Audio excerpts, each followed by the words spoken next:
Hi everyone, I am Shivam Padhi, a student of Pandit Raghunath Murmu Medical College and Hospital, Baripada.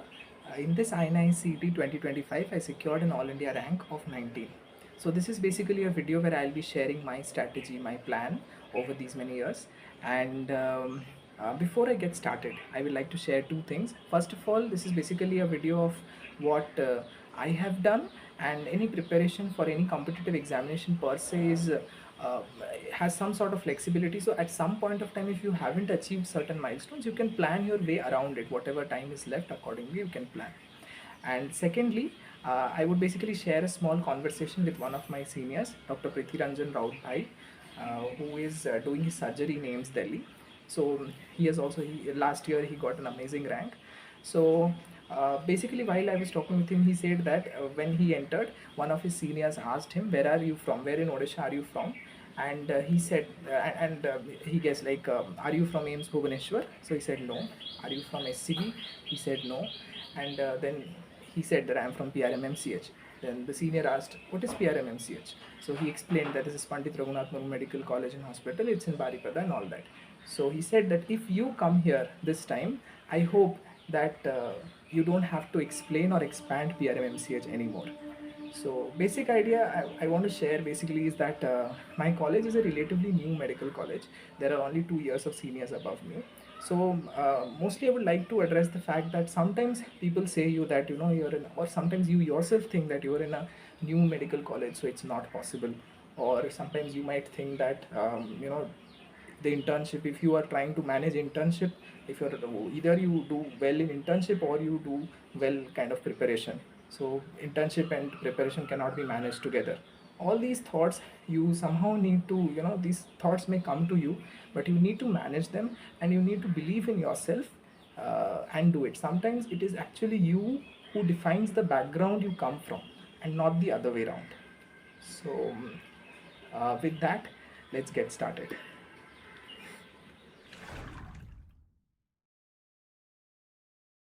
So, first of all, my first year and second year. My first year and second year, I didn't take any coaching institute per se. I read from all the basics, tried to read the standard books, and my teachers per se were really nice in first year, basically.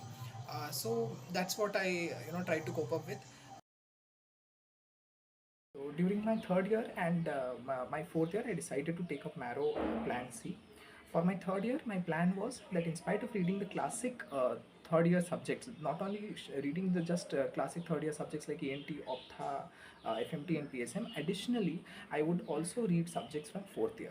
Like I tried to complete OBGY, and I did some bits and pieces of surgery, and pediatrics also we had a quiz. So for the sake of that quiz, I read it, and I personally believe that if there's a quiz around, you should give the quiz. It might take 2 to 3 days to prepare for something different, but it helps you in the long run. It helps in the process of revision. Like during my fourth year, there was some patho and micro quiz, so that helped me revise patho and micro as a matter of fact. So yeah, quizzes should be attempted, and this was my plan for third year. And in my fourth year, whatever was left of fourth year, like medicine and other short subjects, and also revising the rest of surgery, OG, I tried to do those particular subjects. What I did was during my internship. So internship period is actually divided into these phases which are kind of light, and then these phases which are kind of where you have to do a lot of work. So like my beginning of the internship 3 months were short subjects. So since I had to do short subjects, it's kind of relatively easier phase. So I did all the short subjects which uh, जिसका posting आ रहा था, used to do them basically. And additionally, some here and there I would do patho or pharma or topics like that, subjects like that I'll read. Then I had OG and pedia. During pedia I couldn't read anything. During OG labor room also I couldn't read anything. But whenever I got anesthesia also, I used to go to the postings again. At that time also I couldn't read. So that depends. At that time mostly I couldn't read, but then again PSM was there, so I made it sure that in PSM I have to read. So what is very important is concising your notes. So during my first, third and fourth year I read from Marrow, but in my internship I didn't have Marrow. I rather had DAMS, D and T and D. Okay, so what I try to do is, so I saw some of my friends are already making their notes quite concise, and it is very important to do so, because at the end you can't revise this buckload of notes as such. So what I did was that I used to have revision notes. Since I read most of my subjects from Marrow, so I took Marrow ka revision notes only, and in those revision notes I would read those revision notes, and whatever extra I felt from the main notes I would add them. Okay, so first I'll read, like, let's say 1 or 2 chapters from the revision notes, and then I will go through the main notes, and some extra points I'll add. Now what to add and what not to add, that's like a main question many people have. So about that, let me give you a very simple example. Like, I'm reading iron deficiency anemia, and in the revision note they have not mentioned about clinical features of iron deficiency anemia, or as a matter of fact, the causes of iron deficiency anemia, but main note में वो लिखा है. ठीक है, but I know that the causes and the clinical features are easy. It's anemia, it's koilonychia, whatever, those things are known to me. So if I know those, there is no meaning in adding that to my revision notes. So things that are at the back of your mind somehow, there's no need of adding those. Rather, it is important to add, like, iron profile. Iron profile tha, but then there were details about serum transferrin saturation, and transferrin receptor saturation, protoporphyrin levels, and all that was not there. So I decided, yes, this is something I should add, because as such, iron deficiency anemia and anemia in general is a very important topic for INI, so I should add whatever extra I'm getting. So that is how you decide what to add and what not to add. Still you can't decide, then one important method is, you just go to any source, whichever source you have. You should just notice that what is very important topic for INI, what is an important subject for INI. At least those topics you have to add from the main notes. Okay.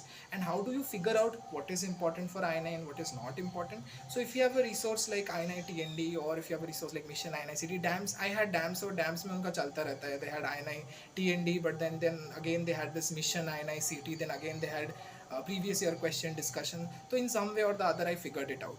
If not that, then as such, in general, any resource you're taking, they will have this INI previous year questions to honge. So if you see the previous year questions of at least 5 years, not more, just 5 years, you will become quite aware ki what is important, what is something that they are frequently asking, and what is kind of less important.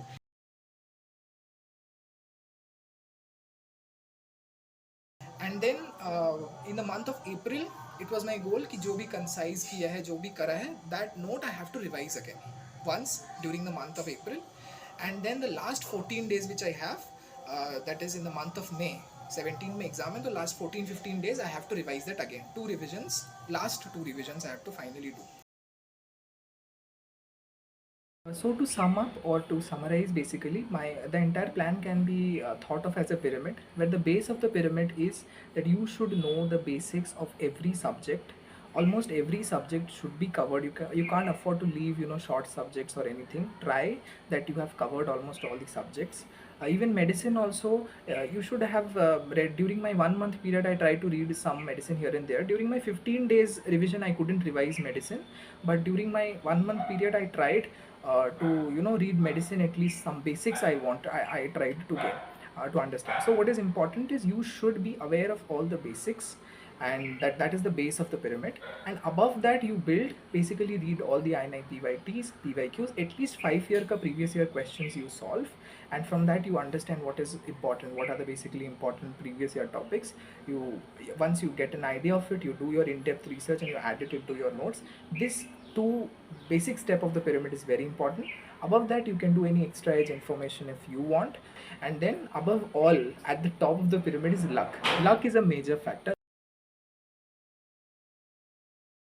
And regarding GTs, I would like to basically say that if you are if you are aiming INI, then you should definitely give INI mock tests, which are in the same pattern as INI, and you try to give at least around 6 to 7 mock tests before your exam in spaced intervals, obviously.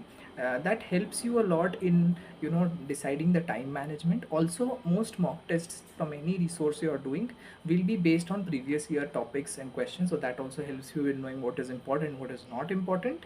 And it basically helps, serves as a method of practice also.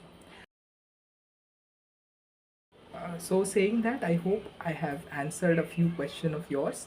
I hope whatever I have said helps you in some way or the other. If you have any queries, feel free to ask. I would definitely try to answer them. And at the end, I would like to say thank you for listening, and if possible, then kindly like and share this video. Thank you.